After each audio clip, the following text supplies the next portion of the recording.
এবারে ডেকে নিচ্ছি নেত্রকোনা জেলার প্রতিযোগী লাবিব আল হাসানকে। এসো কোরআনের আঙিনা, এসো শান্তির মোহনা। আসসালামু আলাইকুম ওয়া রাহমাতুল্লাহি ওয়া বারাকাতুহু। ওয়ালাইকুম আসসালাম ওয়া রাহমাতুল্লাহি ওয়া বারাকাতুহু। লাবিব আল হাসান, ভালো আছেন আপনি? জি আলহামদুলিল্লাহ। উস্তাদ জি, আপনি কিরকম আছেন? উস্তাদ জি, আমি তো খুব ভালো আছি। আপনার বয়স কত? 10 বছর। কতদিনে হিফজ শেষ করলেন? 9 মাস। 9 মাসে হিফজ শেষ করলেন। আচ্ছা, একটু তেলাওয়াত শোনানো যাবে আজকে? জি ইনশাআল্লাহ। আচ্ছা, একটু শোনান। আউযু বিল্লাহি মিনাশ শাইতানির রাজীম।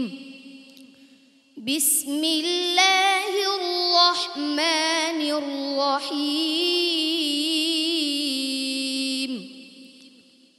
আলিফ লাম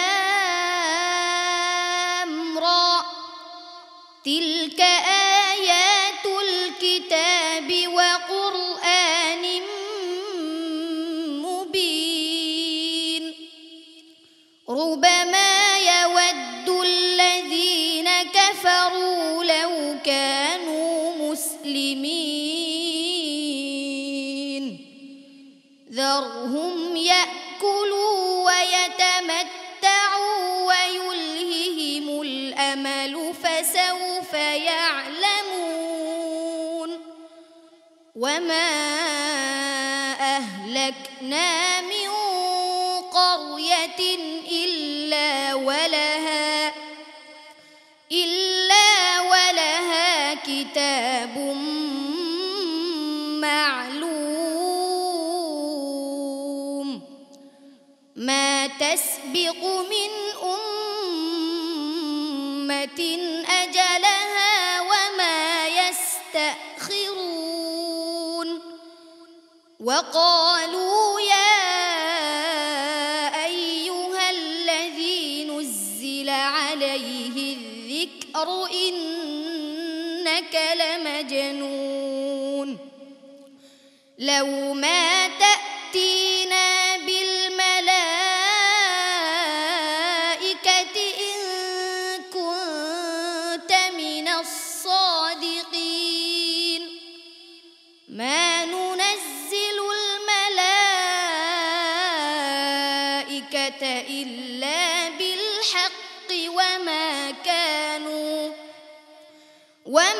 كانوا إذا منظرين إنا نحن نزلنا الذكر وإنا له لحافظون ولقد أرسلنا من قبلك في شيع الأولين وما يأتيهم من رسول إلا كانوا به يستهزئون كذلك نسلكه في قلوب المجرمين حسبك صدق الله مولانا العظيم মাশাআল্লাহ, কি চমৎকার। সম্মানিত বিচারক হাফেজ কারি জহিরুল ইসলাম লাবিব আল হাসানের পারফরমেন্স কেমন ছিল আপনার কাছ থেকে জেনে নিচ্ছি। আশা করছি সে মেহনত করলে অনেক দূরে এগিয়ে যাবে ইনশাল্লাহ। ইনশাআল্লাহ। তো চেষ্টা করে যাও, সফলতা তোমার ডাকছে। ওস্তাদ জি। জি মাশাআল্লাহ, লাবিব আল হাসান আজকে ভিন্ন একটি তরজে সে তেলাওয়াত উপহার দিয়েছে।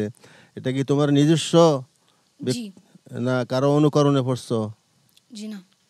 মাশাআল্লাহ, তাহলে সে যে একজন প্রতিভাবান ছেলে, তার প্রতিভার বিকাশ আমরা দেখেন যে 9 মাসে হেফজ করছে এবং যে সরে সে তেলাওয়াত উপহার দিচ্ছে, তার প্রতিভার আরেকটি বিকাশ এখানে পাওয়া গেল। আলহামদুলিল্লাহ, তুমি এগিয়ে যাও, আল্লাহ তাআলা তোমাকে কবুল করুন, আমিন। সম্মানিত অতিথি জনাব মিজানুর রহমান। আলহামদুলিল্লাহ, মাশাল্লাহ মাশাল্লাহ, অসংখ্য ধন্যবাদ তোমাকে। তুমি সামনে এগিয়ে যাও, তোমার প্রতি দোয়া ও শুভকামনা রইল। লাবিব আল হাসান, বেশ প্রশংসা পেয়েছো তুমি, তোমার জন্য অনেক অনেক শুভকামনা এবং দোয়া রইল। আসসালামু আলাইকুম ওয়া রাহমাতুল্লাহি ওয়া বারাকাতুহু। এ পথে আমাদের আহ্বান, জীবনকে করো মহিয়ান।